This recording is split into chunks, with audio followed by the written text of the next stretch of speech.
नमस्कार welcome to my channel मो मो भौणी आज बाहर पड़े बापा सहित देखा बालीसाई मेलन तेणु आम 4:50 उठिकी ब्रश कर गाधा बाधा सारिकी बापा बाहर पड़ू जाऊ जाऊ दिन हो गला तेणु बाट गोटे आंब गछ देखिलु बापा को मुझे बापा कि आंब बापा कहले नाई नाई परबसरे आम कहीं नाड़ पाइबा बापा कहते ठीक कहते तेणु आम पुणी बाहर पड़ू मेलन को मेलन जाऊ जाऊ टे लेट होगा पहुँचा देखु आम पहुँचु पहुँचु होगा 5:30 पर बहुत भीड़ था मेलन टी केते कष्ट टे प्रथम प्रभु को दर्शन कलु देखो कि सुंदर भाव दल आसिकी झुलण को सजेकी रखिंट देखो के सुंदर देखा सब झुलण मान गोटे गोटे कर सब झुलण देखलु भजन कीर्तन होता है किसी समय ठिया हेलु ठिया लगे सतरे प्रभु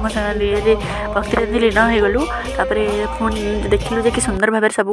आंब डाल सजाई रखिंट केमती जो झुलण देखो देखो कि सुंदर है झुलण सब किसी समय पर झुलण जब स्टार्ट हो गला आमर देखी देखी देखी लगे सतरे जमी कि जुगला मूर्ति स्वयं सतरे झुलुंट किसी भोक कला बापा कहले कि खाइबा मुझे टी प्रभु दर्शन हो जाऊ भलसे खाइबा बापा कहले चल खाइबा आग बापा कथा मानी खाइबा गलु मुझे चटपटा किसी गुगुन खाइली मो गुगुन खाइला पुणी बहुत कष्ट धाड़ी ठिया होगी फांका हला जा प्रभु को पुणी दर्शन कलु बाहरी आसलु घर को यह हूँ आमर आज बालीसाई